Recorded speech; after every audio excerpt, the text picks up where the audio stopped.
Hi guys, எல்லாரும் எப்படி இருக்கீங்க? நல்லா இருக்கீங்களா? ஸோ வீடியோக்குள்ளே போகிறதுக்கு முன்னாடி ஒரு விஷயத்த சொல்லி நான் ஆரம்பிக்கணும்னு நினைக்கிறேன். So happy independence day to all. So நம்ம இன்னைக்கு 80வது சுதந்திர தினம் கொண்டாடிக்கிட்டு இருக்கோம் இன்னைய நாளில். ஸோ அப்போ நமக்கு சுதந்திரம் வாங்கி கொடுத்த லீடர்ஸ் எல்லாமே அவங்களோட லைஃப்பை சாக்ரிஃபைஸ் பண்ணலைன்னா நம்ம இன்னைக்கு இண்டிபெண்டாக எதுவுமே பண்ணியிருந்திருக்க முடியாது. கரெக்டு தானே?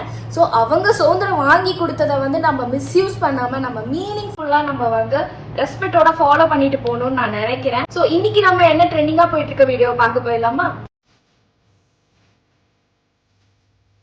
சீரியஸா அவ்வளோ மீனிங்ஃபுல்லா இருக்கு கைஸ்.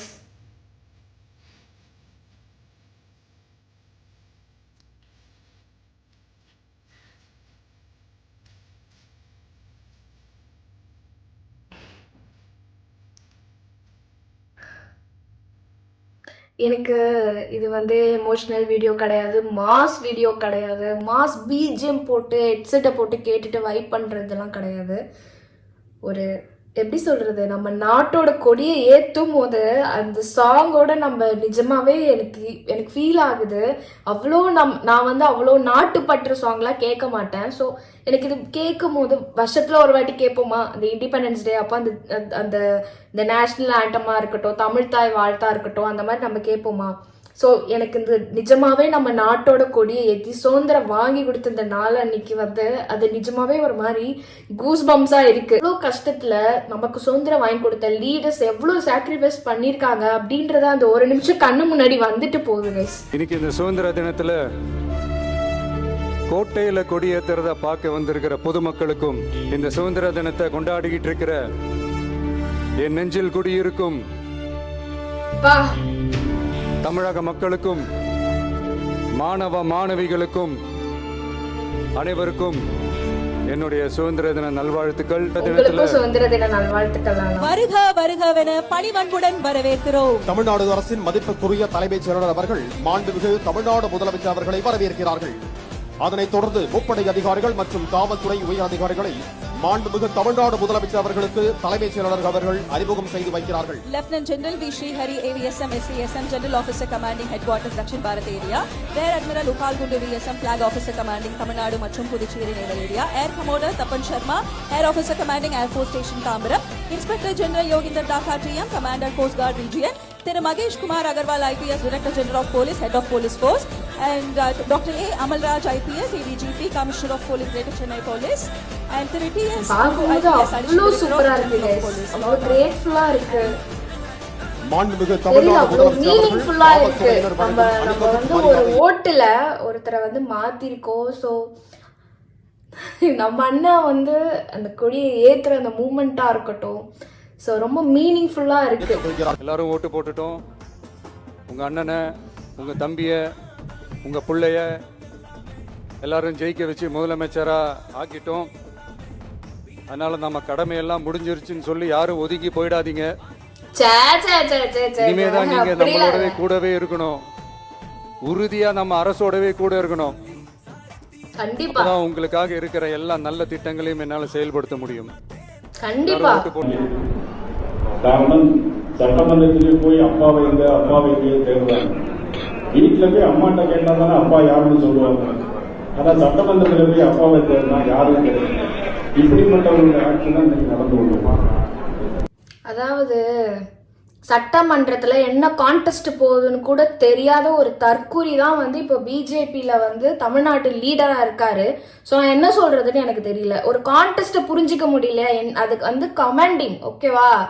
இவங்க வந்து ஆப்போசிட்ல இப்படி பேசுறாங்க, அது கமெண்ட் பண்றது, ஓகேவா? அவங்களோட ரிப்ளைவ் அதை எடுத்து வச்சது, ஓகேவா? அப்பா எங்க யாரு அப்பா, யாரு உங்கள் அப்பா, நான் அப்படின்னு யார் சொல்லிக்கிட்டு இருக்கா?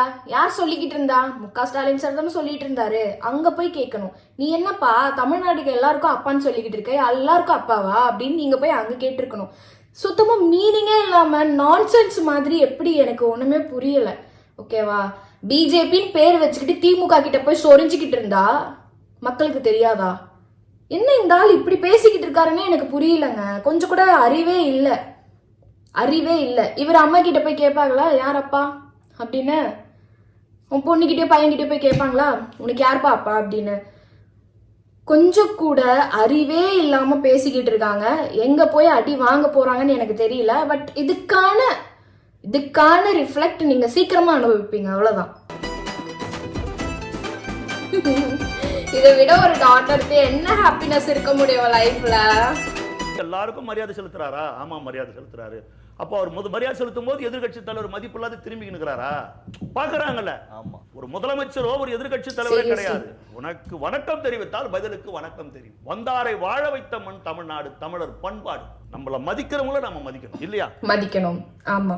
இப்போ வந்து நீங்க சட்டசபை ஒன்ஸ் நீங்க என்டர் ஆயிட்டீங்க, நீங்களும் ஒரு சட்டசபையோட உறுப்பினர் அப்படின்னு இருக்கும்போது சிஎம் ஓகேவா, சிஎம் எல்லாருக்குமே வந்து கை கூப்பி வணக்கம் அப்படின்னு சொல்லும் போது நீங்க உங்களுக்கு விருப்பம் இருந்தாலும் இல்லைனாலும் நீங்க மரியாதைக்கு நீங்க சொல்லிதான் ஆகணும்.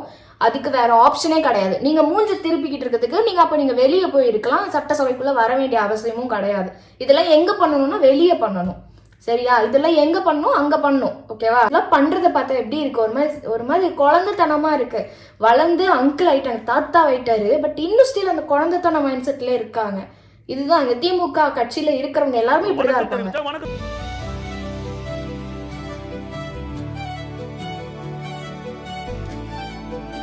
அந்தவா ஒன்னே ஒண்ணுதாங்க நான் வந்து வேண்டிக்கிறேன், சரியா? இந்த மாதிரி கஷ்டப்படுற குழந்தைங்களா இருக்கட்டும், பெரியவங்களா இருக்கட்டும், அவங்களுக்கு சரி இப்படி அமைஞ்சிருச்சு, ஆனா அவங்க வாழ்க்கையில எந்த கஷ்டமும் அனுபவிக்க கூடாது. 3 வேளை உணவு கிடைக்கணும், இருக்கிற இடம் கிடைக்கணும், போட்டுக்கிறதுக்கு ட்ரெஸ் கிடைக்கணும், அவங்க கையில காசு இருக்கணும், அவங்களுக்கு பிடிச்சதும் வாங்கணும் அப்படின்னு தான் ஒவ்வொரு வாட்டியும் நான் ப்ரேயர் பண்ற ஒரு விஷயம். ஸோ அதை நீங்களும் ப்ரேயர் பண்ணுங்க. அது கண்டிப்பா நமக்கு நல்லது நடக்குதோ இல்லையோ, நம்ம ஒரு மேனிஃபெஸ்ட் பண்ணும்போது அவங்களுக்கு அது நல்லது நடக்கும். 386 ஆண்டு பழமையான இந்த கோட்டையில இங்க மேல ஏறி வந்து இந்த 80வது சுதந்திர தின நாள்ல நம்ம நாட்டோட தேசிய கொடியை ஏத்தி வச்சு இன்னைக்கு இந்த விழாவில் என்ன பேசவும் வச்சிருக்கிறீங்க. அதுக்காக உலகம் முழுவதும் இருக்கிற என்னுடைய தமிழ் சொந்தங்களுக்கும் தமிழ்நாட்டு மக்களுக்கும்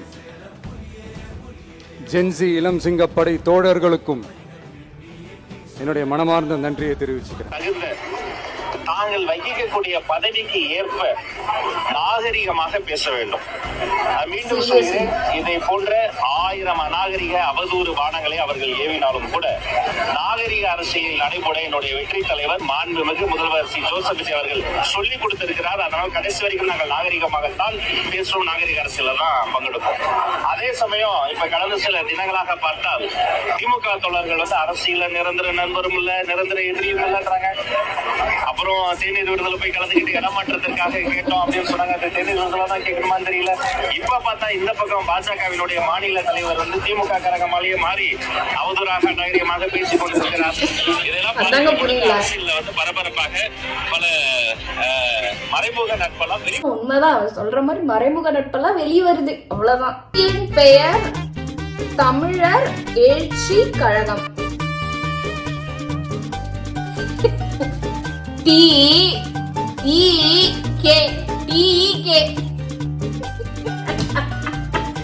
யார் கொடுத்த ஐடியா இது?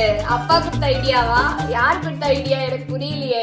அதாவது இந்த எலெக்ஷன் டைம்ல விஜயண்ணா பேர்லயே, அதுக்கப்புறமேட்டு நம்ம டிவிகேல வந்து எம்எல்ஏவா வந்து கேண்டிடேட்டா நிக்கும் போது அவங்க பேர்லயே வைக்கிறது, கன்ஃபியூஷன் ஆகுறதுக்கு அவங்க பண்ண ஒரு விஷயம் இல்ல. அந்த மாதிரி இருக்குது, காமெடியா டிஇகே.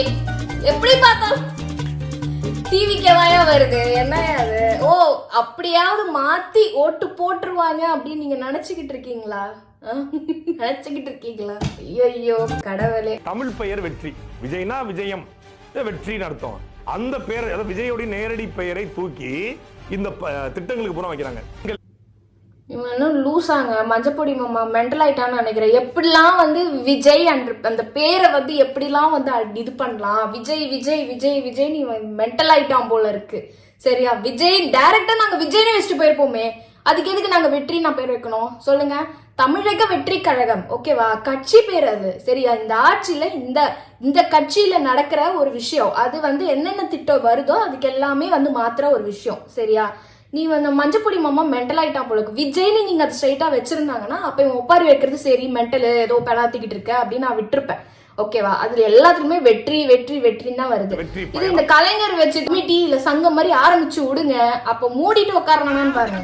கரூர் சம்பவத்தின் காட்சிகளை ஜனநாயகன் படத்தில் வைக்க முயற்சி நடந்ததாகவும் கரூரில் படப்பிடிப்பு நடந்ததாகவும் நக்கீரன் கோபால் பேசியதாக அவர் மீது வழக்கு பதிவு செய்யப்பட்டது. நீதிமன்ற நிபந்தனைப்படி சைபர் கிரைம் காவல் நிலையத்தில் ஆஜரான நக்கீரன் கோபாலிடம் விசாரணை நடைபெற்று வருகிறது.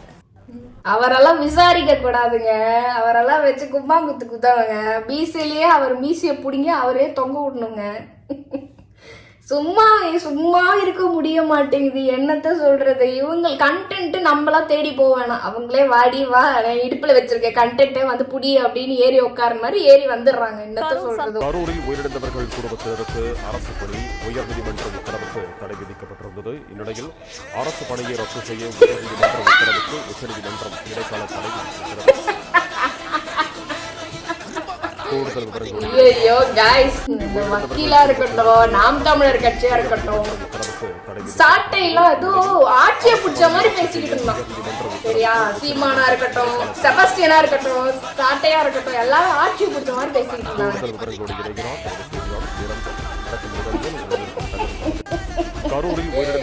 என்னத்தன சொல்றது, அதுதான் அடுத்தவங்க வயிற்றுல அவங்க சாப்பிடுற சாப்பாட்டுல மல்லி போட்டா அது நல்லாவே இருக்க மாட்டீங்க. அதுக்கான இதுதான் இப்ப இது வச்சே உங்களை வச்சு செய்வாங்க. தனுஷ் அரசியல் வருகை யாருக்கு பதில்? தனுஷ்கே பாதிவா? ஐயோ காய்ஸ், நல்லா எவ்வளவு பெரிய தனுஷ் ரசிகை தெரியுமா? சைல்ட்ஹுட்லாம் வந்து லேப்டாப் கிடைக்காது, தனுஷ் தான் கிடைக்கிறது சொல்லிக்கிட்டு இருந்த ஒரு பொண்ணு நான். சரியா, என்ன போய் இப்படி உங்களை ட்ரோல் பண்ண வச்சுட்டீங்களே, நியாயமா? நாங்க சைலண்டா இருந்து ஆட்சியை பிடிச்சோம். இப்படி கத்தி உட்கார்ந்தாலதான் உங்களை ஏத்தி விளையாண்டுட்டு இருக்க மக்களு. அதான் ப்ரௌடு பொத்தரிமையா இருக்கிறதே பெருமையா பேசினா இப்படிதான் இருக்க முடியும். இப்படிதான் திராவிட முன்னேற்ற கழகம் பாஜகவும் இருட்டு அறைக்குள் முரட்டு மாதிரியாகும்.